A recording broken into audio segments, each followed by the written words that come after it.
Hey everybody, welcome back to the channel. Thank you for tuning in. This week I'm going to be doing something that I think a lot of us have been wanting to do for a while. And that is I'm going to be comparing the R35 GTR with the R32 GTR. This is Mike. You may recognize him from a few of my other videos, like how to do the brakes on the R35, and I believe we did the brakes on the R32. We did. Now, you've had this R32 for how long? I got this back in 2017, so going on 4 or 5 years now. Okay, and now you actually made yours California compliant. Correct, yeah. This is one of the few California legal ones out there. Okay, and for those who are curious, so like with the R35, you know, you buy one, you register it, you're good. What did you have to go through to get yours California compliant? To get these compliant, you have to go through quite a bit. The big thing you have to do is what they call CARB certification. That gets it through the California Air Resource Board, which is what CARB is. Basically says to the state of California the emissions are fine and won't turn our skies, brown with muck. That is an expensive and timely process, but once you get all that done, it's just like any other car, just like yours, every 2 years, take it in, get it smog checked. It's just a process of getting the engine back to code, getting the exhaust redone, getting the state to come take a look at it. All in, it took me, excluding time for just saving money and finding parts, it took about 5 or 6 months worth of work to get it fully from how I got it to state registered. So. Okay. Now, since we're going to be comparing these, I can say that, mine does have a modified exhaust. It's got a HKSY pipe and a MAP catback. Is there any modifications on yours? The only modifications to this system, especially when it comes to the exhaust, is that it's had catalytic converters added into the system, which causes a little more back pressure, but also kind of mutes the sound quite a bit. So it's actually a lot more quiet than people would expect it to be. You can do some work on it to get a bit more volume out of it, and maybe later on I'll do that, but I'm working on engine stuff, transmission stuff. Once the car is completely 100% in that regard, then I'll mess around with the sound and whatnot. Awesome. And then of course this is still on stock suspension, but the R35 is really cool because it actually has adjustable suspension. You can put it in comfort mode, regular mode, and R mode. Stock suspension, or have you upgraded? This is not stock suspension as we have determined. It is, however, bad suspension. They are leaking, so it does need some work. I bought it under the information that it was a stock suspension. So just like with anything, especially if you buy one of these from overseas, you don't know what all's actually been done to it. They can tell you what has been reported, but that's not always accurate. For this one, we found out there's a full Olin set of suspension on here, which is really cool. But like I said, it is leaking, so we're gonna have to eventually go through and either replace them, or what I wanna do is just get them repaired, refurbished, and retuned to the car itself, because it's a nice suspension kit, no reason to really throw it out. Of course. Now, of course, we also have to address, what was it about the R32? Let's be honest, it's not a cheap car. You could have gone out and picked up a lot of cars. What was it that you were just like, I got to have the R32? Man, for just GTRs in general, I've always been a fan of them since I was that tall. When they first, I think I first played Gran Turismo, I think it had the R34 in it. I was like, oh, these cars are amazing. Started learning about them, found out about the R32s. And for me, I've always preferred the R32 over the R34. That's the big one everyone loves. Yeah, that's the rarity right there. Don't get me wrong, I love the R34. It's an absolutely amazing car. But something about this one in its simplicity, like it's a smaller car. The interior is much more basic. You can tell Nissan was just kind of getting back into it. So it's very simple on the inside. There's no touch screen, no crazy display screen showing you all your fuel pressures and your air fuel temperature. It's just, here's a dial that kind of works, go with it. More analog. Exactly. So, and it's very visceral when you drive this car. You can feel every little thing that's happening. So for me, it was always, this was the one to have. I'd take an R34 in a heartbeat, but I'm not paying that money for it. But it was like, it's in Japan. There's no way to get those over here. So for years, it was just one of those, oh, maybe I'll go to Japan and see one someday. And then I found out about the 25-year law, which allows you to bring cars into America that are 25 years older to the month of production. And that's when I went, okay, we're making this happen. So at that point, I started saving up, figuring out what to do. Had the hiccup of moving to California, which made it a little more expensive, a little more complicated. A little bit more expensive? But yeah, but I didn't want to let that stop me. So I got here, I moved here in April of 2017, and I took possession of this Thanksgiving weekend 2017. Oh, wow. So I bought it shortly after coming here. Was that the same time that Paul Walker died? Was that 2017? Because I know it was around Thanksgiving. I want to say it was maybe the year after. I'd have to double check. I don't remember actually. I didn't realize. I want to say that happened while I still lived in Salt Lake City. So it was before I moved to LA. Okay, because that'd just be interesting timing. Yeah. Now he did bring up the R34. For those of you who aren't aware, I'm sure most of you are. The interesting thing about the R32, the R33, and the R34 is they're the exact same engine, bolt for bolt. The only real major difference is they did upgrade some of the electronics. Yep. The all-wheel steering is a little bit more advanced, and with the R34, you get the Getrag 6-speed transmission, where the 32 and the 33 have a 5-speed. Absolutely. And of course, the really only major difference between the engines is on the 34, on the cam angle sensor, 2 of the wires are just kind of flip-flops. So other than that, they're exactly the same engine bolt for bolt. So you're getting the exact same performance potential on an R32 that you get with an R34, and it's way lighter. Yep. So you can do quite a bit with these engines. I mean, some people have taken these straight out of the box and tuned them up to like 600, 650 horsepower. At that point, you start having to worry about your internals and whatnot. But yeah, you can do quite a bit with these engines without really diving too much deep into the inner parts of the motor. Just some bolt-ons, you know, E85 tune them, stuff like that, and you get quite a bit out of it.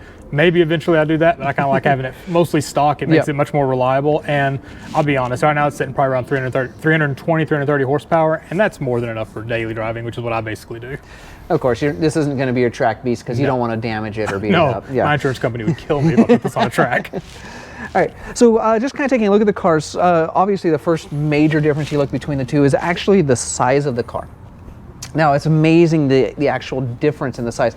For those of you who've been watching my channel, you know that I used to own an R32 back when they first became legal. And one of the things I realized about this R35 is it's not exactly as fun to drive on the streets because it is so massively big. I do kind of miss, like you go around some of the things, you just kind of like you're parallel parking, like I'm used to much more narrow cars. And of course, there's a huge weight difference between the two. So what we're gonna do also is we're gonna test drive these cars. So you're gonna get both of our opinions. Somebody who's used to daily driving an R35, now driving an R32, and someone who's used to daily driving an R32, jumping into an R35.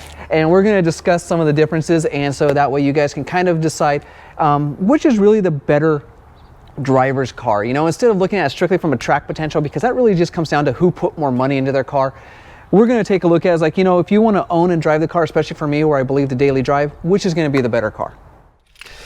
All right, so here I am back in the R32. It's been a minute, so right-hand drive, of course, major difference with the R35. And of course, you actually have to put the key in the ignition, where the R35 is just one of those proximity fobs. You just push the start button and go. And of course, one of the biggest differences is the third pedal, which is optional for starting. Oh, that's right. It doesn't have the lockout. Yeah, because in Japan, they're smart enough to not start their cars in gear. Yep. And smart enough not to sue someone if you did. There is that.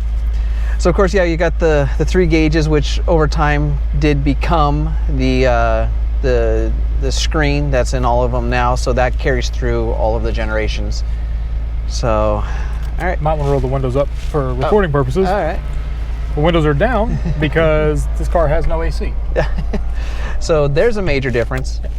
Automatically makes the R35 better. To be clear, it came with AC. This one just doesn't have it. So the first thing I'm noticing right away is that I feel lower to the road, which is something I've always kind of missed. I like feeling low to the road, and with the R35, you feel like you're in a pretty tall car.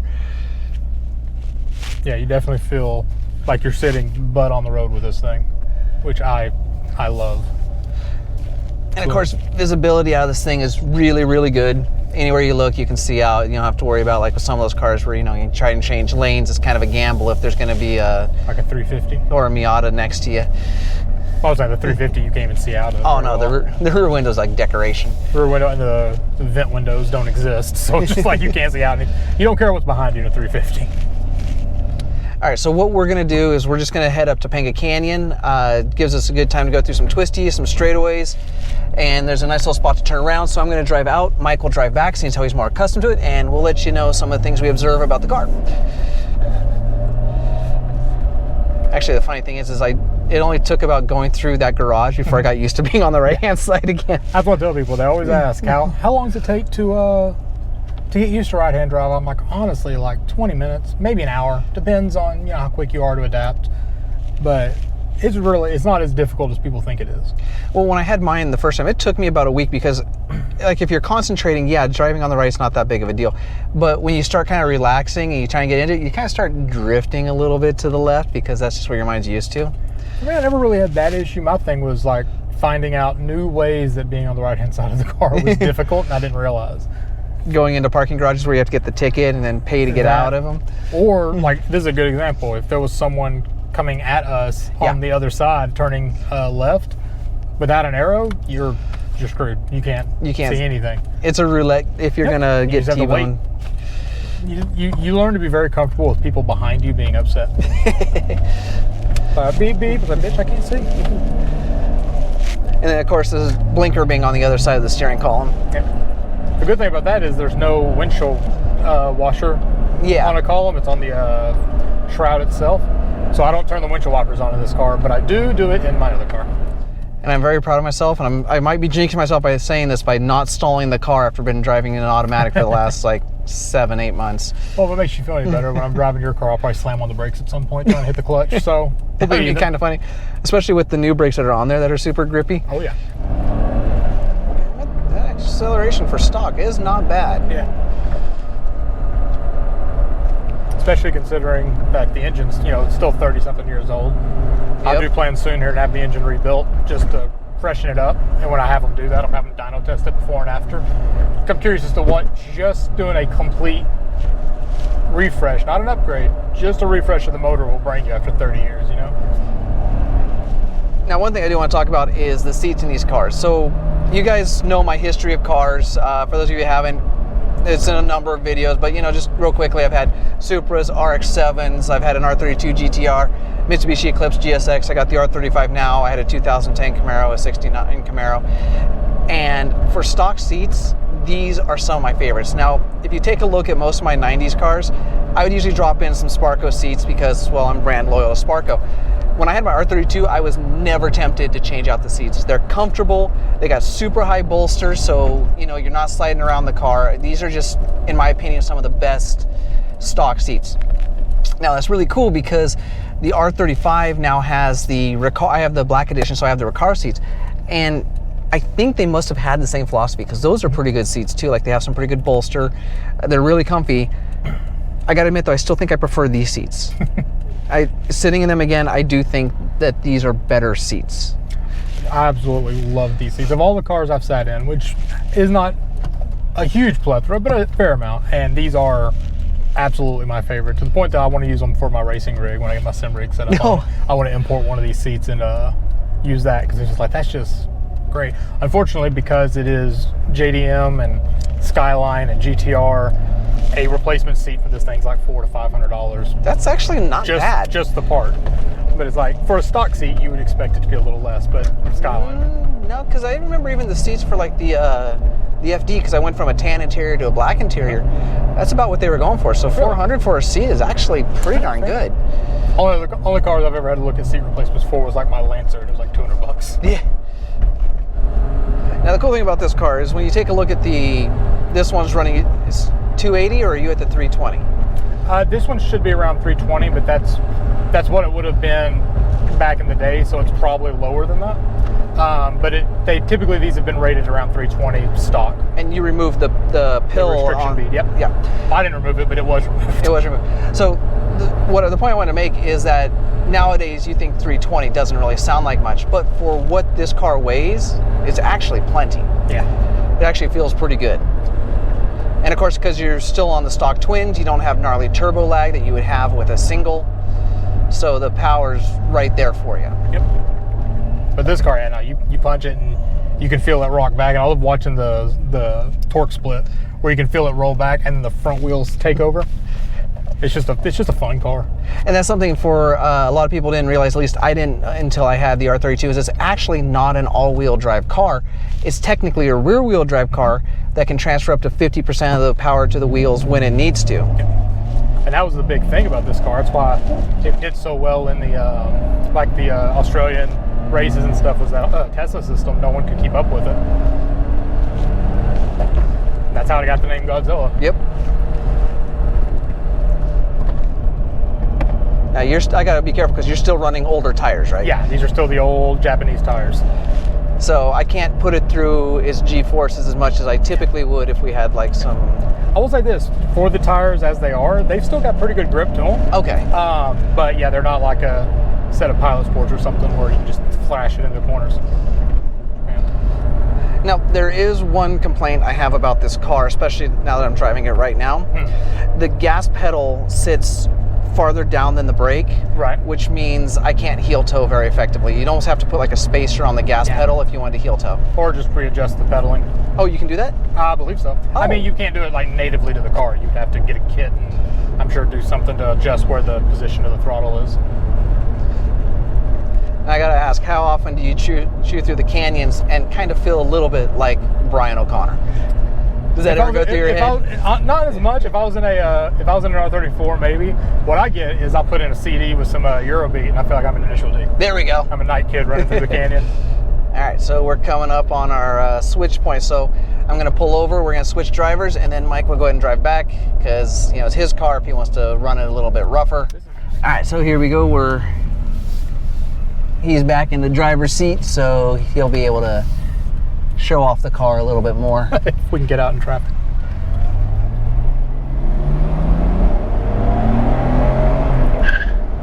Nice. Of course, the fun part is always being in the driver's seat without the steering. Yeah. That's one thing I tell people when they ask, isn't it weird being on the right-hand side? I'm like, it's not weird driving from the right-hand side. It is more weird being on that side without a wheel. It'd always be fun to mess with people, get like just get like a steering wheel, and then you drive by, just wave at them with the steering wheel and go back to doing this to see a look on their face. Compared to the R35, I definitely got more car stalkers with the R32. I can see that. Do you get people that are trying to like follow you home, or you get the people that just absolutely freak out by seeing it?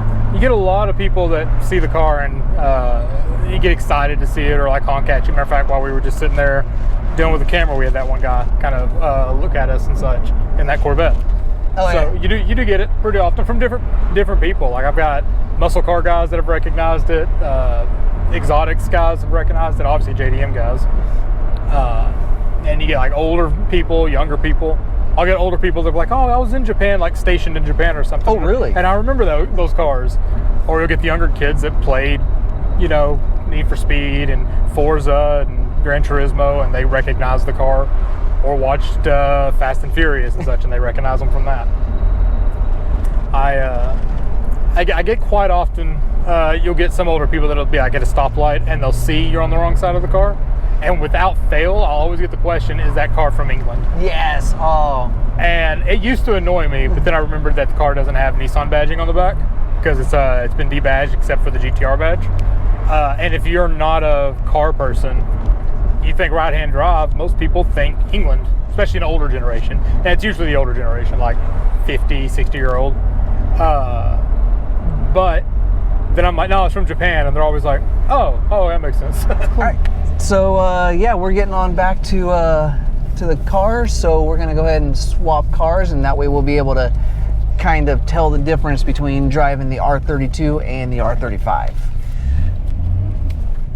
Oh, God, you don't have that reverse beep. Also have a reverse camera. Yeah, there's. All right, so here we are in the R35. Your first time. Yeah. I'm excited. Now, I don't actually know much about how to run this car. So break in, start. Yep. You don't have to hold it down. You just tap it. Boom. Beautiful. I see that sounds so good. So one thing I wish my car had was like a good exhaust sound. But there again, in fairness, mine does have the aftermarket. Yours. Also fair, yeah. Also like the Polyphony Digital. That just makes me giggle every time. The first thing we are doing is AC. So all we have to do is just turn on the fan. There we go. And then it's got dual climate control, which is kind of nice. Gotcha. Just a little bit of coldness because I don't have it. All right, cool. And then straight in. Just all the way back. So now you're automatically in automatic. Sure. If you want to go into manual, you either kick this to the side or you just start using the flappy paddles. Gotcha. We'll leave it in manual or auto just to get out of the parking garage. And then I'm going to go ahead and put the suspension in comfort. That would be cool. All right. And I am going to slam on the brakes at some point, trying to hit the clutch. I can tell you that right now because I almost just did. Use that third pedal.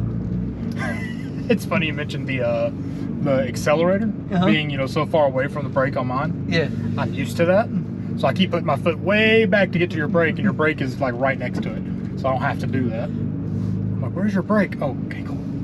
It's gonna take me a little bit to get used to. I definitely got to say though, from a passenger point of view, this is more comfy. Well, yeah, that totally. I think it is simply because it is just a bigger car.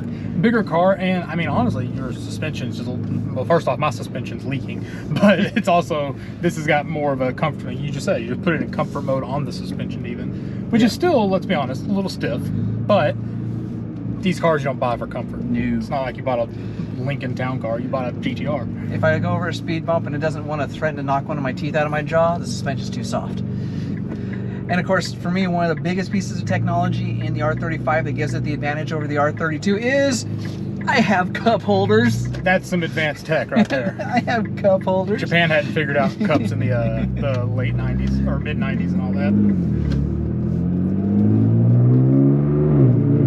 I love that sound. I've almost turned the windshield wipers on twice now, by the way. Like I said, I don't do it in the other car because you can't, but every time I get back into a left-hand drive, it screws with me every time. I'm surprised you're not taking the other way so you could get on it a little bit at that one spot. Oh, there you go.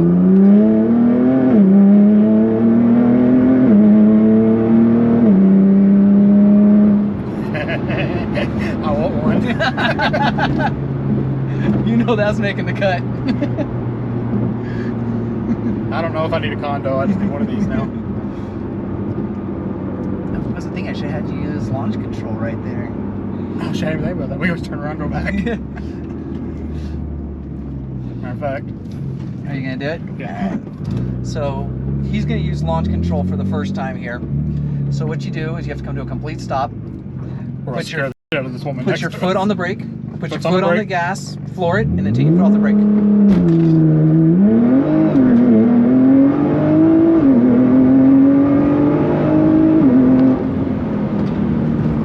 How was that? That's great. I'm not gonna lie. I didn't expect it to kick that hard. That is impressive. All right, well, you turn it, and now actually go to where we were going. And you know what? Unrelated to all that, it's got a really good turning circle. Yeah. So I don't know if the Skyline could make that turn I just made. Oh, that was fun. So that's actually my first time being in the passenger seat with launch control. It feels more intense in the driver's seat. Yeah, that. I think, I don't know if I'd been over there and you'd done it, if it felt the same, but man, it was. I've never been in a car with launch control before, and ever actually. I've never been in a car with launch control. I'm saying Adam use it, but then I was like, oh wait, no, actually, I don't think I've ever been one at all. Oh, that's the other cool thing. When you put the transmission in R mode, it downshifts and revs matches at the same time. Oh, nice. Now, how does the all-wheel drive on this work compared to the 32? Like we said, the 32 is mostly rear-wheel drive and just uses the front wheels kind of as it needs it. Is it the same on this? Same. I'm sure you felt it when you use launch control. As you feel that rear end get a little loose? Yeah. That's why I was curious. I was like, it felt like it was the same, but I wasn't sure if I'm just picturing things or if that's actually how it is. Yeah, I just don't have the torque gauge, Well, see, the torque split gauge on the screen. That's a point for the 32 then. Or you have one, I'm sure. Then. Yeah, I have. I just don't have a program. So, I mean, to me, these were the more important information that I personally wanted. That makes sense. But it has a G-force meter too, so it'll measure your lateral G's. See, that's what I'd have up it all the time. I'd just be like, I just want to see how big I can get that number.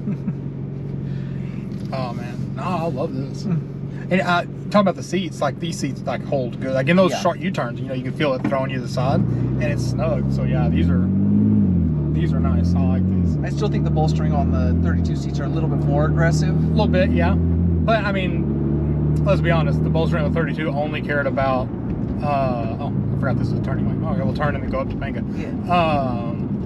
They were made only for like the Japanese market, so they're probably a little smaller and taller. There's a certain percentage of the American population that will not fit in the R32 seats. A non-zero percentage, and so I can see that's probably why it's a little wider, but not just like green light, not just Mercedes. So I think that kind of leads into it, but that doesn't mean these are not comfortable. These are very comfortable still. Yeah, I made the trip all the way from Seattle, Washington to Los Angeles in these seats, and they were great.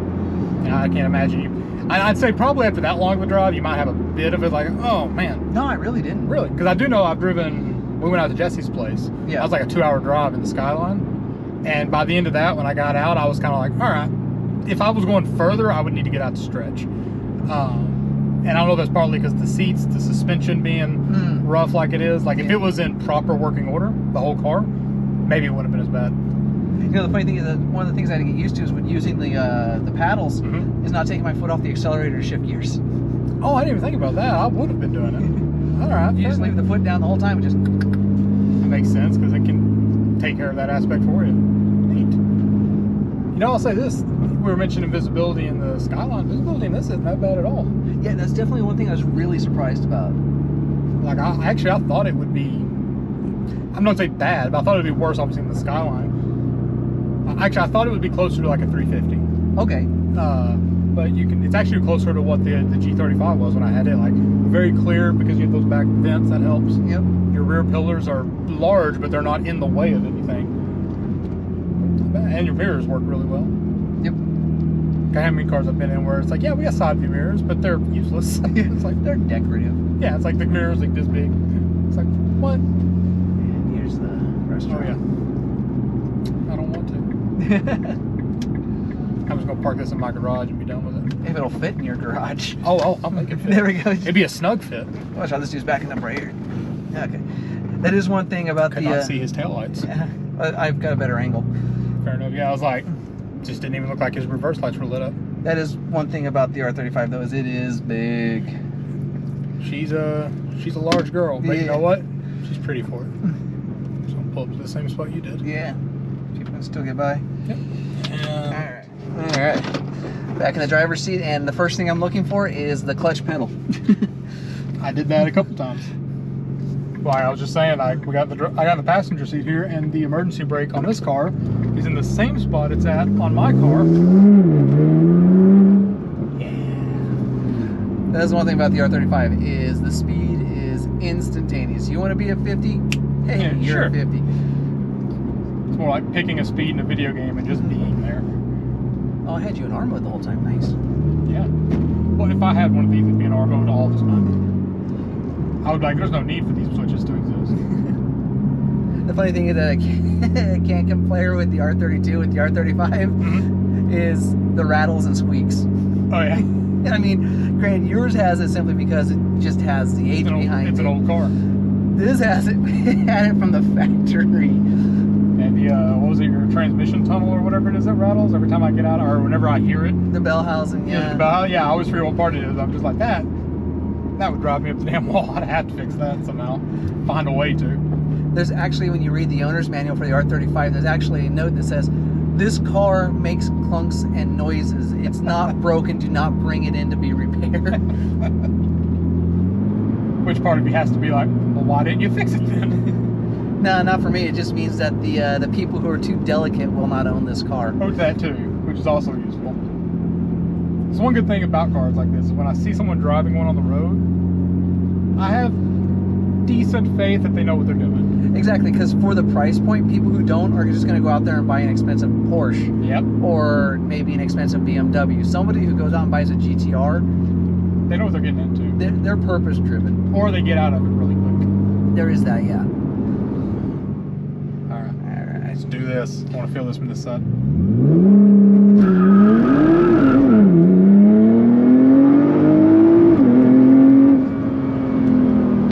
I feel so good every time. Yeah, it's more intense from that seat though. So here's the question. Yeah. How do you turn that on? So you got the 3 switches here. Sure. As long as your suspension and your traction control are on R, Uh-huh. you can run it, and your trans temp has to be up over 140 degrees. Look at that pretty blue car. Yeah. And there's that damn beeping. So yeah, the worst part about your car is that I would have to shut that off somehow. And there we go. We have now test driven both the R35 and the R32. And the ultimate question is, if you're gonna have one as a daily driver, one as a weekend car, and one as a track car, which one would you pick for each one and why? Well, the first one's easy. As a daily driver, it's that one. Yeah. Because, I mean, A, you've got AC, which is already nice, but it's just, you know, daily dealing with right-hand drive versus left-hand drive.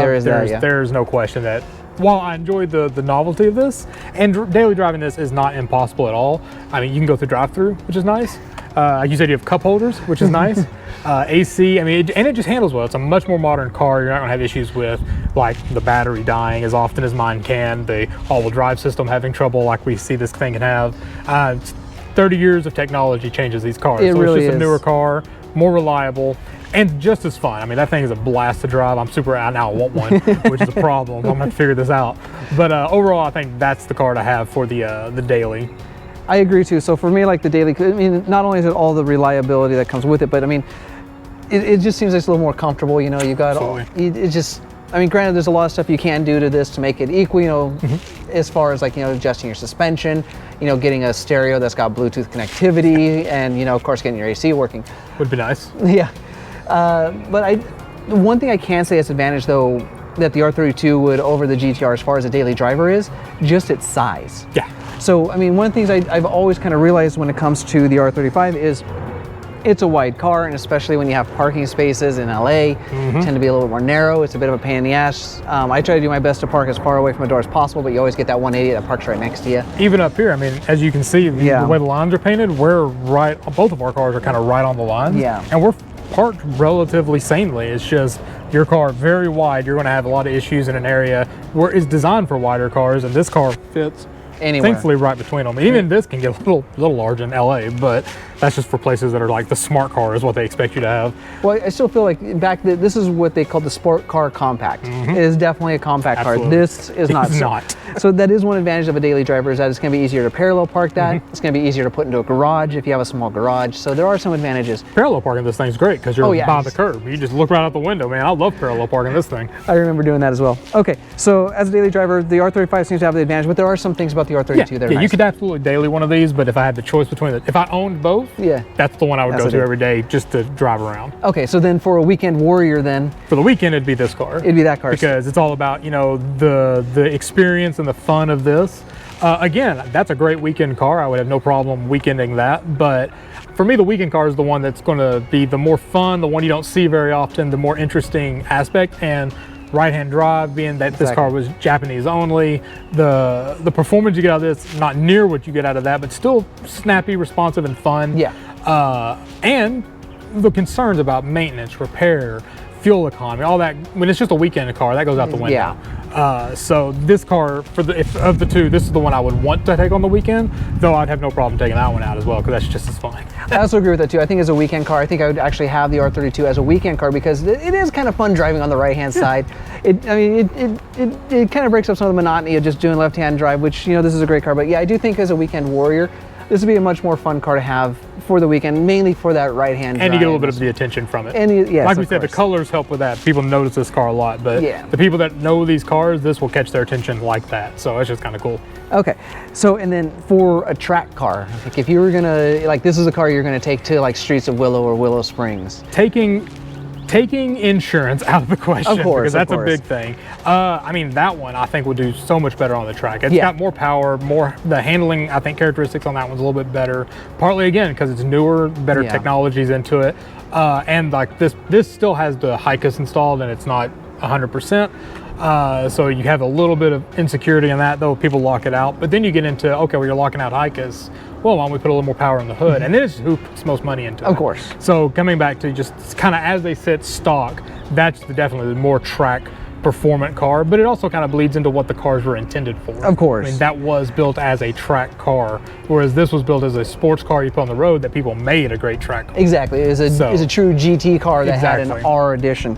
Where this thing's just like, hey, Nürburgring, we're going to come for the record. Yeah. I mean, it says a lot that is a GTR, whereas this is a GTR trimmed Skyline. Yes. So it's the purpose behind what was going on with them. Yes.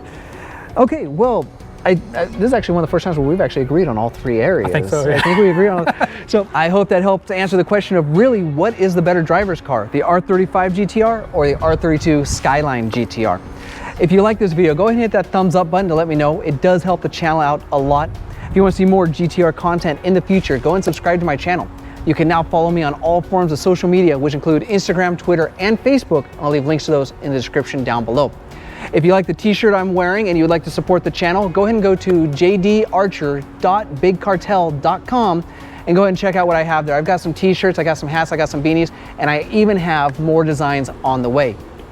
I've also recently become an Amazon affiliate, so if you go back to some of my old videos where I teach you how to work on some of these cars, such as doing brakes, spark plugs, air conditioning on either the Supra or the GTR, If you go to the description, I now have a list of all the parts I used and all of the tools. So if that's a job that you need to go do, you're gonna know everything you need before you get started.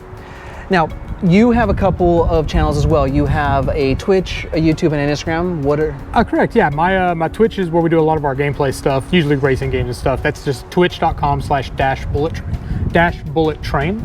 And then the YouTube channel associated with that is just The Bullet Train. So that's where I put all my archived footage as well as other video game things we do.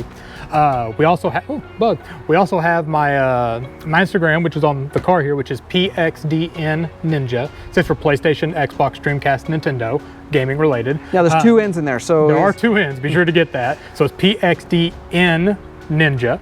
And that's where I do a lot of my car stuff as well as gaming related. It's actually mostly a car channel at this point. So if you want to see more information on this car or any other things I'm doing, I usually post it up there as well. Okay, now with your YouTube though, is it still Mike's Garage or YouTube channel for the car stuff is Mike's Garage, though it's not fully Mike's Garage right now. It's still a little early in the channel.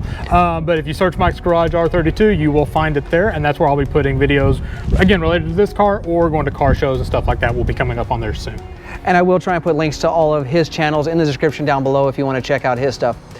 I thank you all for watching. And until next time, forget everything else, focus on the finish line.